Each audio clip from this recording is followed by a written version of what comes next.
Bom, pra gente começar, eu separei uma letra de uma música muito interessante que ela fala sobre o nosso tema de hoje, né? Vou só recitar, a galera vai conhecer, porque é muito conhecida essa música. Vou só no refrãozinho pra gente começar. E eu já vou passar a bola pro Serjão aqui, que tem a ver com você, Serjão. Vamos ver. Então vamos lá. Quantos segundos só chegar, não, né? A música não é Nós Vai Descer, não, né? Não é Nós Vai Descer. Talvez até você conheça essa música. Todo mundo conhece. Vamos lá. Dono de toda a ciência, sabedoria e poder, ó, dai-me de beber da água da fonte da vida. Antes que o ar já houvesse, ele já era Deus. Se revelou aos seus, do crente ao ateu. Ninguém explica a Deus.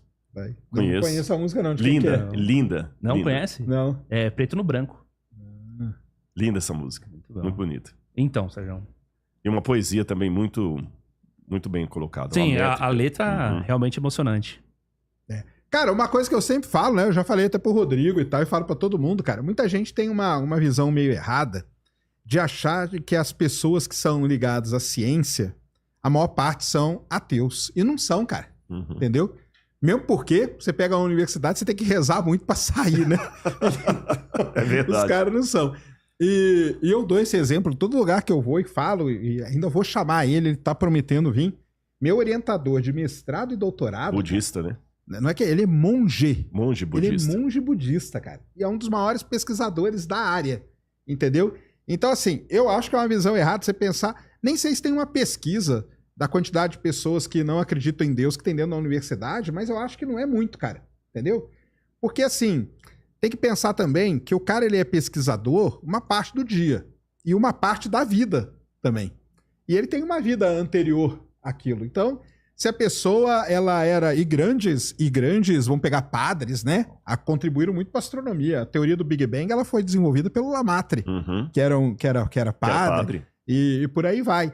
Então, assim, eu falo pro pessoal, o pessoal pergunta, né? Ah, que você acredita em Deus? Eu falo, cara, eu não acredito, mas eu não sou... Eu já falei, pessoal, eu não sou militante, eu não sou o ateu, o radical... O cara que... E você nunca, cara, mas jamais vai ver eu tentando convencer alguém de não acreditar. Aliás, eu quero que a pessoa acredite naquilo que faz bem pra vida dela. Se ela tá bem acreditando em tal coisa e aquilo ali tá ajudando ela em algum momento difícil, tá dando alguma paz de espírito pra ela, tá dando alguma, sei lá, alguma coisa que ela se sinta bem, com aquilo ela consiga viver, cara, eu acho que é excelente e tá tudo bem. E não vai ser eu, cara. Quem sou eu pra poder ficar falando pra cá, eu não acredito em Deus, Deus não existe e tal. É que quando me perguntam, assim, uma coisa pessoal minha, eu falo, cara, eu não acredito porque eu tenho esse lado científico, cético, né, que o pessoal fala, né? E a palavra cético, eles falam até como se fosse xingamento. Pô, o Sérgio é cético pra caramba, entendeu? Como se todo estivesse me xingando. Que eu tento buscar uma resposta na ciência pras coisas. Eu acho que basicamente essa é a diferença. E eu num determinado momento, né? Eu não parto para acreditar em alguma coisa. Tem até o famoso o Deus das lacunas, Deus né? das lacunas, que o pessoal exatamente. fala, né? Onde você não tem resposta, você Coloca Deus ali. Eu brinco, eu falo que é tipo a carta super trunfo, né? Porque aí, tipo, não tem discussão. Né? Ah, tal coisa não tem explicação. O Coringa tá aí. Deus tá aqui, ó. Ele vem e explica essa coisa. Eu tento explicar, então...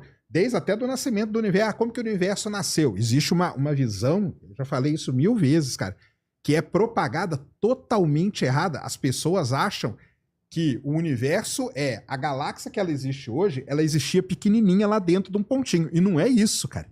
Entendeu? E de repente as coisas saíram voando por aí. O universo, no seu início, ele era um estado diferente.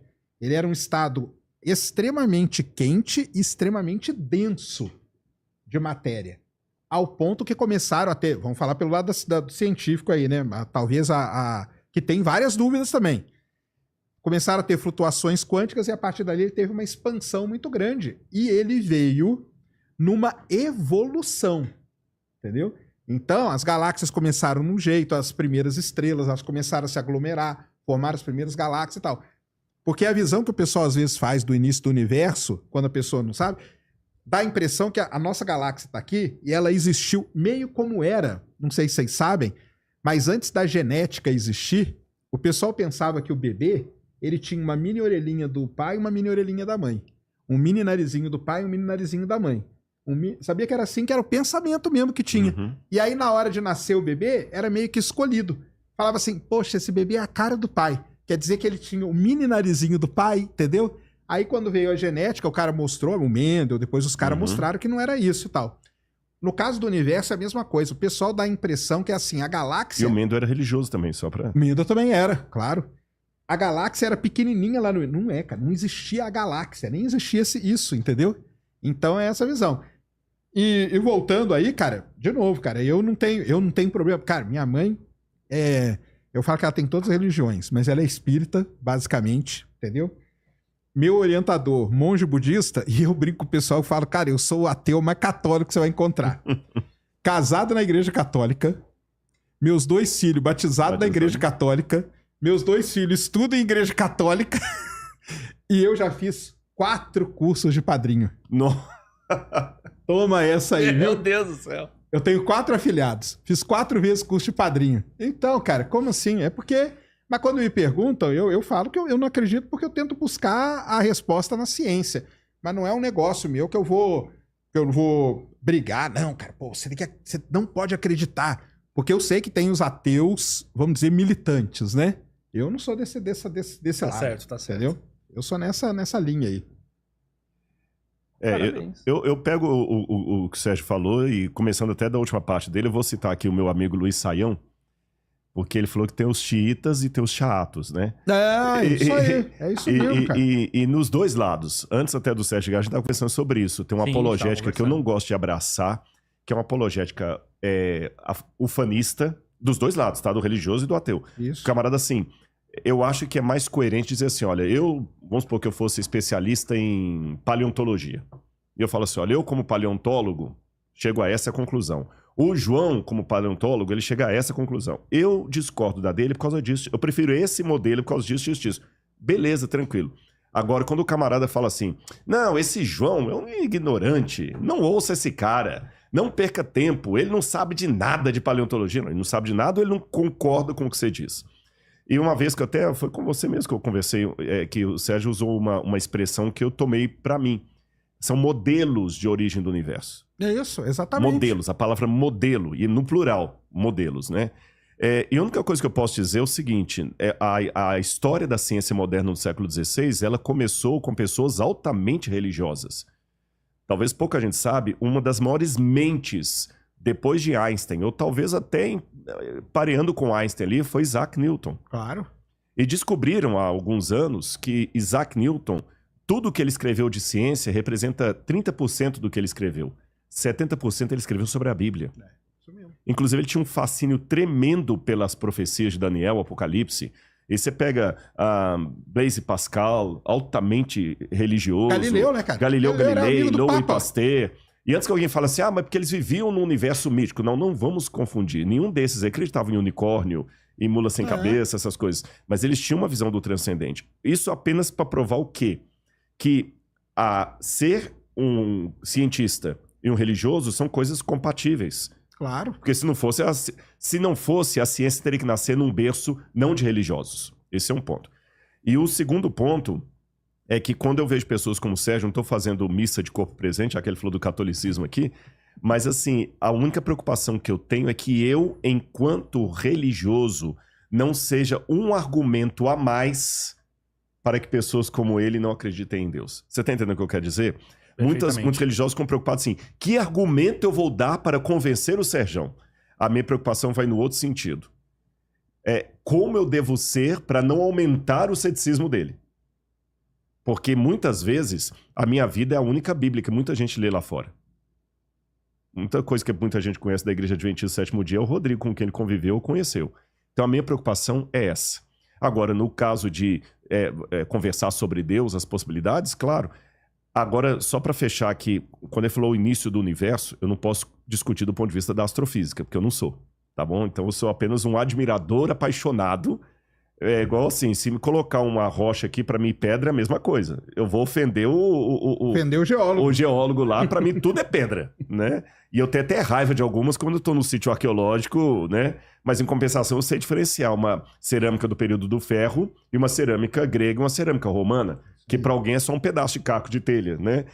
Então, falando como um leigo nessa área, o que eu posso dizer é o seguinte, talvez a única diferença entre o Sérgio e um cientista cristão, única eu estou simplificando, é claro, é que se você trabalhar com a hipótese que houve tempo em que tempo não havia, tá entendendo o que eu quero dizer? Porque Claro. mesmo que o modelo seja esse ou aquele, Sim. mas houve um tempo que tinha um nada absoluto. Não tinha energia, não tinha gravidade, não tinha espaço, não tinha tempo, não tinha nada. E de repente tudo começou a surgir. Aí vem aquela pergunta do Parmênides, né? Por que algo ao invés de nada? Se ex nihilo nihil fit, do nada nada se faz, por que algo ao invés de nada? Então talvez a diferença é que um cientista religioso, ele vai trabalhar com a hipótese que esse nada tinha um ser que não pode ser medido pelos critérios da tempo, espaço, matéria, um ser que seja acima do tempo, acima do espaço, acima da matéria, que seja o que Aristóteles chamou de causa primeira, depois relido por Santo Tomás de Aquino, a causa primeira de tudo. Só que esse ser, ele jamais vai poder perpassar pelo método científico, porque senão ele seria pequeno demais. Então é por isso que não pode existir um artigo científico indexado sobre Deus. Isso aí não é existe isso. Isso aí é uma crítica que eu faço até mesmo ao pessoal da minha área, que às vezes que briga, né, com o pessoal da religião e fala assim, não, mas me vê aí um artigo científico que prove... Cara, isso aí não vai existir, cara, porque é uma coisa que não... É isso que você falou, não é compatível, entendeu? O Deus, ele tá entrando nessa história toda, justamente isso aí que o Rodrigo falou, entendeu? No antes e tal, não sei o quê. Então não tem essa... Porque aí entra os chatos, igual você falou, e os caras ficam assim, não, mas o cara não te... Cadê? Pô, ele não te levou nenhum artigo falando que Deus... Cara, não existe isso, cara. Que você tá... É a mesma coisa que você falar pra mim, pra eu acreditar, então eu não acredito, cara. Eu não acredito, entendeu? O pessoal fala assim, mas você acredita na teoria das cordas? Eu falo, cara, eu não acredito em absolutamente nada, entendeu?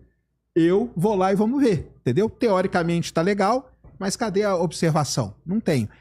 Mas e Deus? Falei, Deus tá fora dessa equação, cara, porque ele não faz parte... Você tá misturando as coisas. E eu acho que isso que é o grande problema que as pessoas têm, que elas querem pegar a régua que usa, vamos dizer assim, na ciência, né? Eu acho até meio chato, até meio pedante falar isso, tá? Mas tipo, a régua que se usa na ciência para estudar as coisas, tipo método científico, e aplicar isso por exemplo, em Deus. Para mim, cara, não tem uma coisa tem nada a ver com a outra.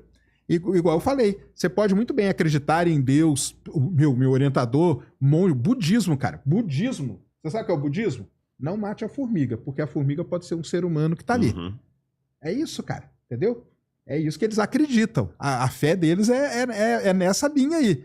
E do mesmo jeito ele é um pesquisador, então ele aplica o método científico aonde é preciso, na parte científica da vida dele, ou de qualquer um, né?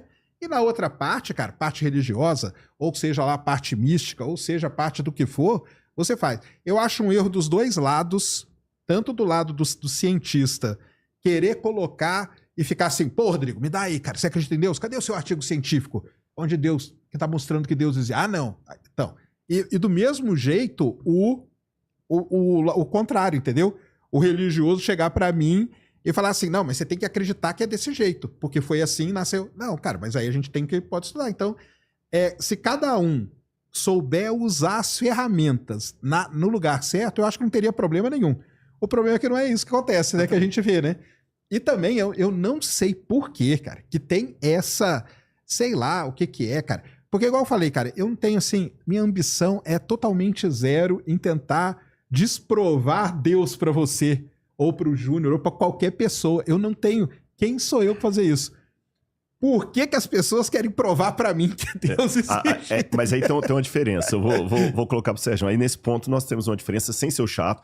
Lembrando, gente, que essa expressão do chato, acho que eu falei, é do Luiz Saião. Sim. É bom dar um crédito não, mas aqui, é uma expressão muito boa muito mesmo. boa, por isso que eu peguei. Tem um som da diferença, Sérgio. Acho que eu até falei isso quando a gente conversou uma vez no Ciência lá. Se Deus existe, vamos trabalhar com uma hipótese. E ele é tão bom na minha vida, ele mudou minha vida. Ele mudou o meu existir, meu viver, você entendeu? Eu tô falando como um homem racional. Sim. É tão maravilhoso ter Jesus na minha vida e tudo mais, que assim, Quando você vê uma pessoa que você gosta... Como eu não tô julgando confete, você não precisa disso. Eu simpatizei com você desde a primeira vez. Sim. E olha que a gente começou por uma treta. Começaram com uma treta? Começou por uma treta, depois eu conto só pra não desviar aqui. Mas depois, o primeiro dia que eu fui conversar com o Sérgio, isso aqui é verdade, quando o Igor chegou... A gente já tava batendo papo lá embaixo um tempão, falando de Belo Horizonte, que eu descobri que ele teve lá em Belo Horizonte. Ajudou a fazer telescópio de cano de PVC lá, com o Hilder lá, o professor Hilder lá. Falei, pois é, eu levei o Hilder na minha igreja pra dar uma palestra e tudo e tal. Parecia que a gente se conhecia, há tempos, né? Então, o que acontece? É como você vai pra um programa... Pronto, vou dar um exemplo que agora ele vai entender. O Sérgio teve um privilégio que eu não tive, ele viu a Aurora Boreal. Incrível. Nós temos um amigo em comum, Felipe Haim, que mandou pra mim uma foto agora essa semana que ele conseguiu ver uma aurora boreal cor-de-rosa, que é raríssima. E o Sérgio falou, ele teve até muita sorte, porque não é um negócio astronomicamente previsível, como um eclipse solar, que você sabe, olha, no dia 30 de março agora vai ter um eclipse solar visível em tal lugar, dá pra pegar o avião, marcar o hotel e pra lá. Não, isso aqui é loteria.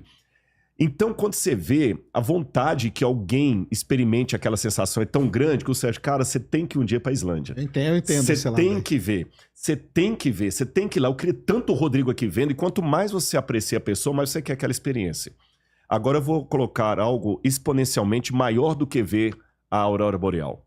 Se a eternidade para a qual eu estou me preparando for real, se eu estiver certo, se o céu for uma realidade, se o sangue de Jesus transforma como é verdade... Eu vou ser um pouquinho chato. Falar assim, Sérgio, se você aceitar Jesus, vai ser tão bom pra você. Mas assim, eu tenho que tomar cuidado que esse limite, tem aquele limite dele perceber que eu estou me importando em dividir algo bom com ele, ou invadindo a privacidade dele e querendo meter goela abaixo um negócio que ele já falou que não quer. Então, nesse aspecto, há uma diferença do ateu e do cristão, porque assim, se nós dois, se ele tiver certo e eu tiver errado... Os dois vão virar formiga, no mesmo tempo ele não perdeu nada, nem eu perdi nada. Exato. Agora, se eu tiver certo, eu quero ele no reino de Cristo. Você entendeu a diferença? Agora, eu tenho a plena consciência que isso é igual remédio para depressão. Na dosagem errada, você ferra com coisa. E tem muito crente que, na verdade, eles não estão se importando com a pessoa com que ele quer testemunhar. Ele quer vencer um debate, ele quer mostrar para você que ele é melhor do que você, que ele sabe mais, que você tá errado. Você entendeu? É aquela apologética que eu não subscrevo. A gente